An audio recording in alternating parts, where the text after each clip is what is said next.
श्रीगुरुभ्यो नमः। हरि ओम। सर्वमंगलमांगल्ये शिवे सर्वार्धसाधिके शरण्ये त्र्यंबिके देवी नारायणि नमोस्तुते। అందరికీ నమస్కారం। చాలా మందికి వరలక్ష్మి వ్రతంలో కుంకుమార్చన విధానం ఏమిటి, కుంకుమార్చన ఎందుకు చేస్తారు, ఇది ఒక ముఖ్యమైన ప్రశ్నగా చెప్పబడుతోంది. అమ్మవారికి కుంకుమ ప్రీతి అంటే పసుపు కుంకుమ అమ్మవారికి చాలా ప్రీతి అనేవి. అంటే సుమంగళి యోగంలో ముఖ్యమైనటువంటి మాంగళ్యప్రదమైనది కుంకుమ. కుంకుమని మాంగళ్యప్రదంగా చూస్తారు. మాంగళ్యాలలో ప్రధానమైనది కుంకుమ. అటువంటి సకుంకుమ విలేపన చందన ప్రియ అంటే అమ్మవారికి కుంకుమ అంటే ప్రియతం అంటే ప్రియ అంటే ఇష్టమైనది అని అర్థం. అటువంటి ప్రీతి అయినటువంటి కుంకుమని మనము అష్టోత్తర నామం చెప్తున్నప్పుడు ఎక్కడ అంతా చాలామంది అనుకుంటారు వరలక్ష్మి వ్రతంలోనే అనుకుంటారు. కాదండి, చాలామంది ఖడ్గమాల చదువుతూ వరలక్ష్మి వ్రతంలోను మంగళగౌరి వ్రతంలోను మామూలుగా దేవతార్చనలు అంటే అమ్మవారి దేవతార్చనలు కూడా కుంకుమార్చన విధానం ఎక్కువగా చెప్పబడింది.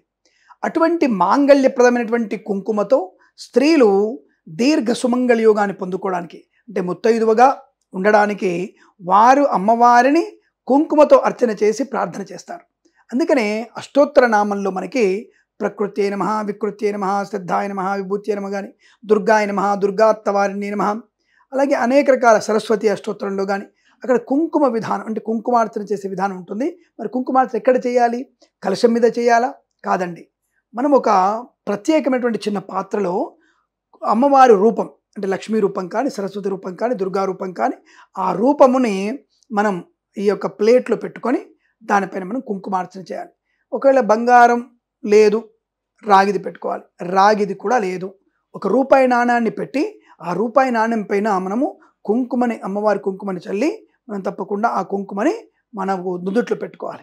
అది మాంగళ్యప్రదమైనది, దీర్ఘ సుమంగళి యోగాన్ని కలిగిస్తుంది. అలాగే మనకి ఈ కుంకుమార్చన తర్వాత తప్పకుండా చేయాల్సిన పని ఏంటంటే మీరు ఆ కుంకుమని మరొక 5 కానీ 3 కానీ కనీసం ఒక్కరికైనా సరే ఆ కుంకుమని వాళ్ళకి కుంకుమ అంటే నుదుటిలో పెట్టాలి మీరే.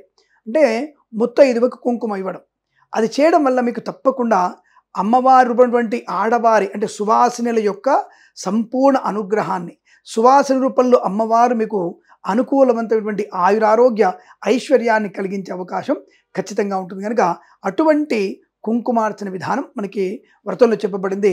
అది వరలక్ష్మి వ్రతంలో అయినా సరే తప్పకుండా చేసుకోవచ్చు.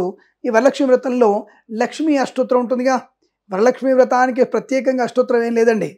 లక్ష్మీదేవి అష్టోత్తరం అంటే మహాలక్ష్మి అష్టోత్తరాన్ని ఇక్కడ వరలక్ష్మీ దేవి దగ్గర కూడా అష్టోత్తర నామాలు చెప్పేసి తప్పకుండా కుంకుమార్చన చేసుకుంటే ఆ కుంకుమార్చన వల్ల మనకి అమ్మవారు సకల సౌభాగ్యాలని అందించేటువంటి అవకాశాలు ఖచ్చితంగా ఉంటాయి. తప్పకుండా మీరు కుంకుమార్చన చేయడం మర్చిపోకండి. ఏమండి గురుగారు వరలక్ష్మి వ్రతం రోజైనా మంగళగౌరి వ్రతంలోనైనా ఇంకెక్కడ చేయకూడదు అంటే మీకు వీలైతే ప్రతిరోజు కూడా మీరు కుంకుమార్చన చేసుకోవచ్చు. మరి ఆ కుంకుమ అంతా పెరిగిపోతుంది కదా, ఏం చేయాలి?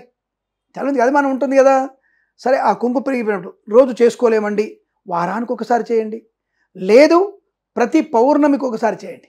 ప్రతి పౌర్ణమికి మీరు చేయడం వల్ల కూడా మంచి అనుకూలవంతమైన సౌభాగ్యయుగం ఐశ్వర్య ప్రాప్తి తప్పకుండా ఉంటుంది. ఈ విషయాన్ని గుర్తుపెట్టుకోండి.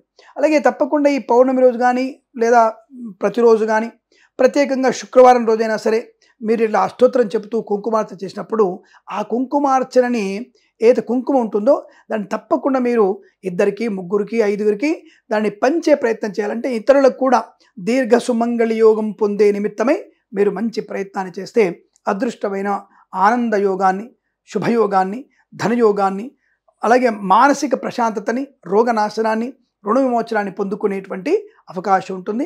కాబట్టి ఇలా మీరు తప్పకుండా ఈ వరలక్ష్మి వ్రతాన్ని చేసుకునేటప్పుడు కానీ, మంగళగౌరి వ్రతం రోజు కానీ లేదా మిగతా రోజులలో అంటే మామూలు రోజులలో కూడా శుక్రవారం కానీ లేదా మంగళవారం కానీ కుంకుమార్చన చేసుకోవచ్చును. మీకు అదృష్ట యోగం కలుగుతుంది, సందేహం లేదు. ఈ విధంగా కుంకుమార్చన చేయడం వల్ల మీకు శుభయోగమే తప్ప ఎక్కడ మీకు నెగిటివ్ ఉండదు. అయితే తప్పకుండా ఈ కుంకుమని ప్రతినిత్యం నుదుట ధరించడం వల్ల మనకి శత్రునాశనం, జన వశీకరణ శక్తి. ఈ కుంకుమార్చన చేసే కుంకుమని రోజు మన నుదుట ధరించడం వల్ల స్త్రీలు కానీ, పురుషులు కానీ, పిల్లలు కానీ, వృద్ధులు కానీ, సువాసినులు, సుమంగళిలు ఎవరైనా సరే కుంకుమ నుదుట ధరించిన వారికి శత్రునాశనం, శత్రుజన వశీకరణాన్ని పొందుకునే అవకాశాలు ఖచ్చితంగా ఉంటాయి. కాబట్టి మీరందరూ కూడా తప్పకుండా ఈ శ్రావణ మాసంలో ప్రతిరోజు చేసుకోవడం మంచిదే. లేదు కనీసం శుక్రవారాలు మంగళవారాలు చేసుకోవడం ఇంకా విశేషం. మాకు వరలక్ష్మి వ్రతం ఆచారం లేదండి అనుకోక్కర్లేదు. ఆచారం ఉన్నా లేకపోయినా ఎవరైనా ఈ వరలక్ష్మి వ్రతాన్ని ఆచరించవచ్చు, దానికి ఎటువంటి ఇబ్బంది లేదు. మంగళగౌరి వ్రతాలు మాత్రము పెళ్ళైనటువంటి నూతన వధువు మొదటి సంవత్సరం నుంచి 5 సంవత్సరాల వరకు ఈ మంగళగౌరి వ్రతాన్ని చేసుకోవాలి. కాబట్టి ఇలా ఏ వ్రతము చేసినా ఏ నోము నోమినా తప్పకుండా మీరు కుంకుమార్చన చేసుకోవడం శుభము, ఆనందాన్ని కలుగుతుంది తెలియజేసుకుంటూ సర్వేజన సుఖినో భవంతు. ప్రేమతో మీ కిరణ్ శర్మ.